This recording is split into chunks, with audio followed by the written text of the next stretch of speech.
আচ্ছা লিফটের কেস আছে তিনটা, হ্যাঁ। কেস ওয়ান, আচ্ছা আমরা কেস ওয়ান নিয়ে আলোচনা করবো। কেস ওয়ান নিয়ে আলোচনা করার আগে আমরা একটু ছোট্ট একটা বেসিক করবো।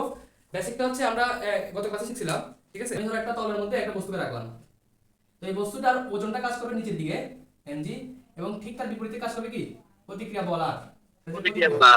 আমরা এটা তো শিখে ফেলছি একটু আগেই, কনসেপ্টটা যেটা ছিল আমাদের প্রতিক্রিয়া বল। তো এই কনসেপ্টটা নতুন কিছু না, আমাদের পুরাতন টপিকই, যেটা আমরা ঘর্ষণ শিখছিলাম। তো এখন এখানের মধ্যে প্রতিক্রিয়া বল যেহেতু আর ঠিক তার বিপরীতে এমজি। আচ্ছা আমরা কি বলতে পারি R is equal to MG? এটা কি সবসময় পসিবল? তুমি কি বলতে পারবা? এটা কিন্তু সবসময় পসিবল না।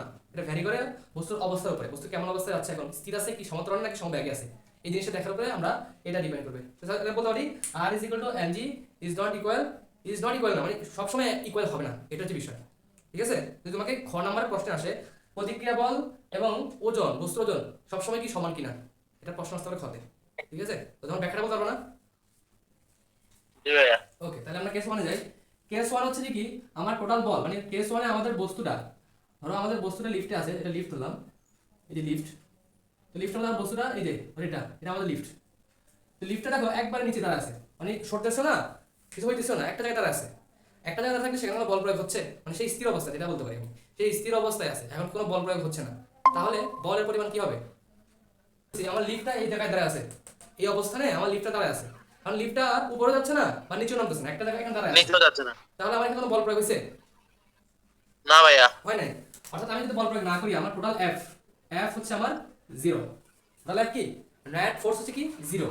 আমি বলতে পারি এফ সমান আরেকটা জিনিস, সেটা হচ্ছে কি টোটাল এফ সমান আমি বলতে পারি এই যে উপরটা ইজ ইকুয়াল টু নিচেরটা, মনে আছে শিখছিলাম যে R plus minus M G is equal to zero, মানে টোটাল বল না, আমাকে বলছে কি টোটাল বল, আমাকে বলছে টোটাল বল। টোটাল বলের ক্ষেত্রে কি হবে? এটা প্লাস এটা না, টোটাল বল এটা প্লাস এটা, কারণ দেখো এটা প্লাস এটাই করছি, কিন্তু এটার বিপরীতে আছে এটা, এই কারণে মাইনাস এম দিয়েছি আমি। এই জিনিসটা ক্লিয়ার আছে কেন মাইনাস এম দিয়েছি? ওকে, লিখতে পারি আমরা R minus M G is equal to zero, অর্থাৎ আর ইজ ইকুয়াল টু হবে এমজি, এই যে এটা। তাহলে যখন আমার নেট ফোর্স জিরো থাকবে তখন আমার R is equal to M G possible. এটা হচ্ছে প্রথম কেস, বস্তু স্থির থাকলে। আচ্ছা তোমাদের কি প্রবলেম হচ্ছে এখানে? কি রে কে মরে তাহলে আমরা কেস ওয়ান কি বুঝতে পারছি? আমরা কেস ওয়ান কি বুঝতে পারছি? ওকে, তাহলে কেস ওয়ান লিখে নাও। কেস ওয়ান মানে কি বস্তু স্থির থাকলে, স্থির থাকলে অথবা সমবেগে থাকলে, এটা বলতে পারো সমবেগে থাকলে, স্থির থাকলে বা সমবেগে থাকলে তখন আর ইজ ইকুয়াল টু এমজি। লিখছো? জি ভাইয়া। হ্যাঁ আচ্ছা আমি তাহলে বুঝতেছি। হ্যাঁ, আমরা এখন কেস 2 তে চলে যাব। কেস 2 হচ্ছে কি একই চিত্র দিলাম। কেস 2 আমাদের এই যে লিফটটা আমাদের ছিল না, লিফটটা সমতরণের উপরের দিকে উঠতেছে, সমতরণে, সমতরণের উপরের দিকে উঠতেছে। সমতরণ যদি উপরের দিকে উঠে তখন আমাদের শর্ত হচ্ছে কি F is equal two ma, কি তাই না? সমতরণে আমি উপরের দিকে উঠতেছি, বুঝতে পারছো? সমতরণে আমি উপরের দিকে উঠতেছি, তো সমতরণের উপরের দিকে মানে কি ma, টোটাল F সমান ma। আমি লিখতে পারি F মানে কি টোটাল বল, অর্থাৎ r minus mg is equal two ma, ঠিক আছে। তো আমি লিখতে পারি r is equal two mg plus ma। এখান থেকে লেখা যায় r is equal two m common নিলে g প্লাস a, বুঝতে পারছো? তো এই ক্ষেত্রে আমাদের কি দাঁড়াচ্ছে, এই ক্ষেত্রে আমাদের হচ্ছে এটা হচ্ছে কেস 2 এর জন্য প্রতিক্রিয়া বল, প্রতিক্রিয়া বল সমতরণে, বা প্রতিক্রিয়া বল বলে কার্যকরী বল বলে, একটা বলে কার্যকরী বল। আর এখানে এই যে জি প্লাস আছে না, এই যে জি প্লাস এ, এই জি প্লাস একে বলা হয় কার্যকরী ত্বরণ, কার্যকরী ত্বরণ।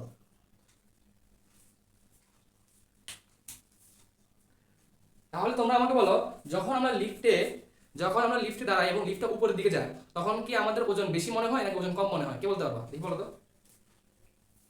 উপর দিকে গেলে ওজন কম মনে হয়। আহা বল হইছে রে। ও সরি। আর গ্রেটার দেন, দেখো জি প্লাস এ, ঠিক আছে? জি।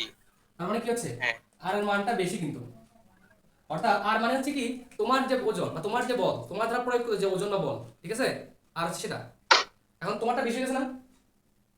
জি ভাইয়া। তুমি দেখবে তুমি লিফটে উঠবে না তখন দেখবে একটু ভারী ভারী মনে হচ্ছে তোমার, মানে তোমার এক্সট্রা ওজন কোথায় চলে আসছে এরকম লাগবে। তুমি দেখি এটা জি। দেখিও, খেয়াল করে দেখিও, আজকে কালকে নামানা লিখতে পারো নিচে, তখন দেখিও। তাহলে লিখানো লিখানো। এখানে স্পষ্ট বোঝা যাচ্ছে না, আমি ওই নম্বর থেকে পরে কালেক্ট করে নিব। আচ্ছা ঠিক আছে, এই হিসাব তো বুঝতেছো, ম্যাথ তো বুঝতেছো, মানে টপিক তো বুঝতেছো। হ্যাঁ হ্যাঁ, ওটা তো বুঝতেছি। ওকে ওকে, তাহলে আমরা পরের কেসে চলে যাই। Case number 3, last case. আচ্ছা কেস 3 বলতেছে আমাকে সমতলের উপরে দিয়ে উঠছে না, এখন সমবন্ধনে আমি নিচে দিকে নামবো। সমবন্ধনে নিচে দিকে নামবো, উপর দিয়ে উঠছে না, এখন নিচে দিকে নামবো। তো আমার টোটাল এফ কি হবে? মাইনাস এম এ হয়ে যাবে, কারণ এখন তো আমি ত্বরণে নাই, এখন আমি সমবন্ধনে আছি। তো সমবন্ধনে আমার কি প্লাস হবে না মাইনাস হবে? অবশ্যই মাইনাস হবে। মাইনাস। হ্যাঁ, এখানে আমার এফ সমান হচ্ছে মাইনাস এম। তো সামেশন এফ মানে হচ্ছে R minus M G is equal to A minus minus M A. তো আমি আর কে রেখে মাইনাস এম জি ওখানে পাঠাইছি, তাহলে হয়ে যাবে এম জি মাইনাস এম এ। আর এখন আর সমান এম কমন নিলে জি মাইনাস এ। এই যে এটা হচ্ছে নিচে নামার ক্ষেত্রে, নিচে নামার ক্ষেত্রে, আগেটা ছিল উপরে ওঠার ক্ষেত্রে কার্যকরী বল, ভাইয়া। কার্যকরী বল। আর এটা হচ্ছে কি নিচে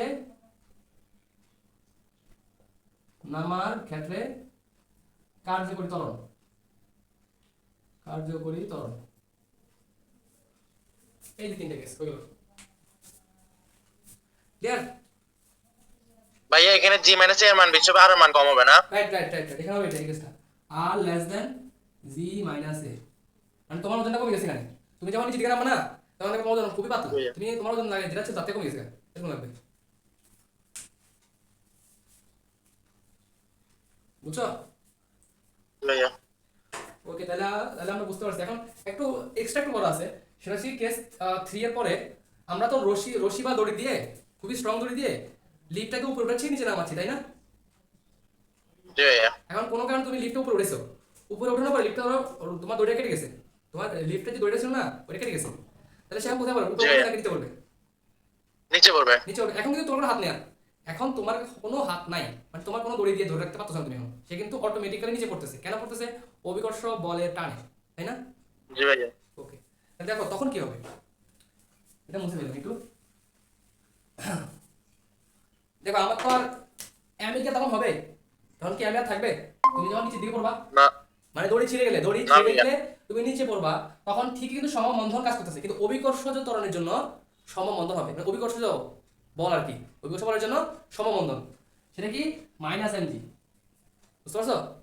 মাইনাস এম আর থাকবে না, জি ভাইয়া। মাইনাস এমজি হয়ে যাবে। তো এখন আমি জানি এফ সমান লেখা যায়, এফ সমান লেখা যায় R minus M G is equal to minus M G, এখানে মাইনাস এমজি, তো আমি লিখতে পারি R is equal to M G minus M G, M G M G শেষ, equal 0। R is equal to 0। তাহলে কোনো বস্তু যখন দড়ি ছিঁড়ে নিচে পড়ে যায় তখন তার কোনো ধরনের বল আর কাজ করে না, বুঝতে পারছো? তার কোনো ধরনের বল আর জি ভাইয়া। কাজ করে না, ধরো তার কোনো ধরনের বল আর কাজ করে না। আশা করি ক্লিয়ার যে আমরা যখন গাছ থেকে পড়ে যাই নিচে তখন নিজের কোনো বল অনুভব হয়, কোনো ধরনের বল অনুভব হয়? আর দুঃখে পড়ে যায়, না ভাইয়া। দুঃখে পড়ে যায় না? জি ভাইয়া। এই যে তখন আমাদের কোনো বল থাকে না, আমাদের কোনো ওজন থাকে না, এই যে ওইটাই, আর সমান 0। আচ্ছা, তাহলে খেয়াল করো আমার কি হচ্ছে, একটা বৃত্ত, তো বৃত্তের মধ্যে আমি এই প্রান্তে একটা সুতা ধরছি, এই প্রান্তে একটা সুতা ধরছি, দুইটা প্রান্তে দুইটা সুতা ধরছি। তো আমার সুতা ধরলে কি হয় দেখো, আমি বৃত্তাকারে ঘুরতে ঘুরতে একটা সময় আমি একটা জায়গায় রাখছি, রাখার ফলে আমার যে এই সুতাটা, মানে এই অবস্থানে যে সুতাটা, আমি অবস্থানটা বলে দেই, ধরো এই অবস্থানে, আর এটা হচ্ছে বি অবস্থান। তো এই অবস্থানে যে সুতাটা ছিল সেটা কোন দিকে? নিচের দিকে পড়ে আছে, এবং ঠিক বি অবস্থানে যে সুতাটা ছিল সেটাও নিচের দিকে পড়ে আছে। তো আমি জানি আমাদের বৃত্তাকার যত সকল বস্তু আছে সবগুলো কোথায় যেতে চায়? কেন্দ্রের দিকে না যেতে চায়? আমরা যদি সুতা দিয়ে ঘুরাই এমনি এমনি, হ্যাঁ, জি ভাইয়া। আমার কেন্দ্রের দিকে যাওয়ার জন্য চেষ্টা করে, আমার অবশ্যই কেন্দ্রমুখী বলতে হবে। এখন দেখো আমার যে কেন্দ্রের দিকে যাওয়ার কথা, তো আমি যদি কেন্দ্রের জন্য সূত্র হচ্ছে, আমি এ বিন্দুর জন্য হিসাব করি, এ বিন্দুর জন্য, তো আমি যদি এখন হিসাব করি তাহলে কি হচ্ছে খেয়াল করবা, ইজ ইকুয়াল টু অবশ্যই এম বি স্কোয়ার বাই আর হবে, এই জিনিসটা তো কোনো ভুল হবে না, ঠিক আছে না? জি ভাইয়া। এটা গ্যালাক্সি কারণ কেন্দ্রমুখী বল।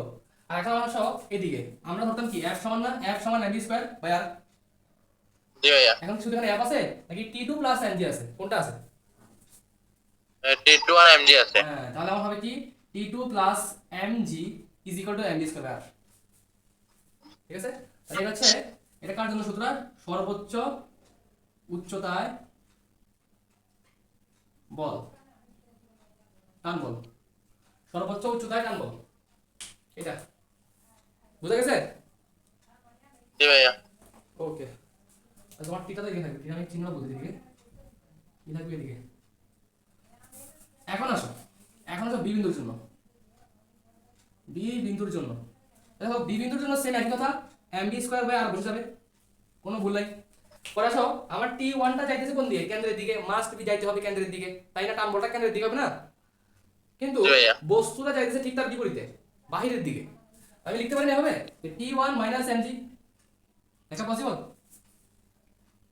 যেহেতু টি ওয়ান জি ভাইয়া। এম জি আছে, টি ওয়ান কেন্দ্রের দিকে যাওয়ার চেষ্টা করতেছে, ঠিক তার বিপরীতে এম জি যাচ্ছে, যার কারণে T one minus M G হয়েছে এখানে। আমি বলতে পারি এটা হচ্ছে যে কি সর্বনিম্ন উচ্চতায়, সর্বনিম্ন উচ্চতায় টান বল। এই যে হয়ে গেল সর্বনিম্ন উচ্চতায় টান বল। তোমরা কি বুঝতে পারছো ম্যাটটা? জি ভাইয়া। মানে এখানে থিওরি যেগুলো বুঝেছি আর কি, একটু থিওরিগুলো ভালো করে রিভাইজ করিও। তোমাদের এই যে বোর্ডের সিকিউর জন্য মোটামুটি আমাদের রিভিশন হয়ে গেছে, মানে টপিকগুলো রিভাইজ হয়ে গেছে আমাদের, মানে বোর্ডের জন্য মেইনলি।